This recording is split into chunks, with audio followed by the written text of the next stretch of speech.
What's up, everyone? Thanks for joining me on D's Analysis. Today we're going to be looking at Bitcoin. We're going to be looking at price action along with some key indicators as well as global liquidity. So we've been following this downtrend since late January, just testing it multiple times.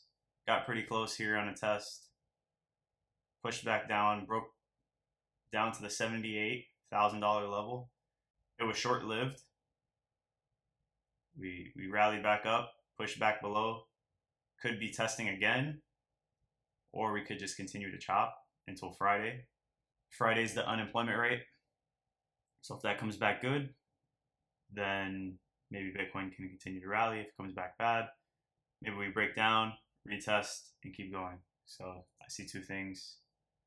Continue going, get that close above, which would coincide with this now being support and this trend line. So you have double reason for it to go up, and we push up to this next level here. So you have this trend line, and you run into some resistance here at about 100,000 on the way up there. So it looks something like that. Maybe we slow down here. And the other scenario I see, if it comes out bad, we get a close back within these wicks, push back up here, retest, and we go down to the next level, and we end up hitting that $75,000 target that we spoke about prior. Hopefully it's not the second scenario. Hopefully it's the first one. We'll see with time. We just need that unemployment to come out good and show that the economy is doing well. We're also going to be looking at global liquidity.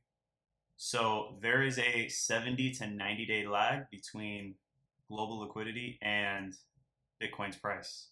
So we've been rallying on global liquidity since January 1st. And usually with the 70 to 90 day lag, that could put us, 6 to 15, 20 days out before we get that next leg up on Bitcoin. And we're going to show you a couple of examples here where there's that lag in between. So global liquidity is going down here in September 2024. And when you line it up, it's about 90 days out. That's when we started dropping here. Global liquidity started rallying up here in January 2024. I'm sorry, June 2024. And we found that bottom. Well, this was the bottom, but we started really moving up higher 70 days later. Somewhere in this range, 69 to 73 days. Global liquidity started to drop January 2024, and somewhere in this range, 70 to 84 days, we started to get a bigger sell-off here. But you get my point. You see that there is that lag. So we've been rallying since, like I said, January 2025.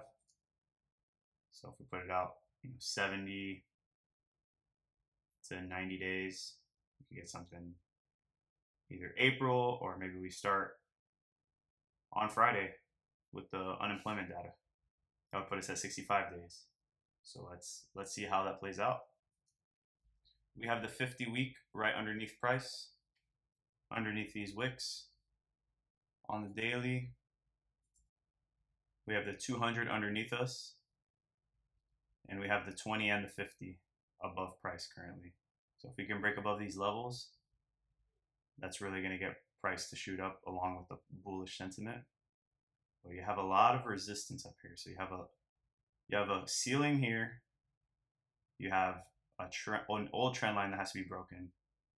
You have the 20 and the 50 moving average. It's a lot going on above price.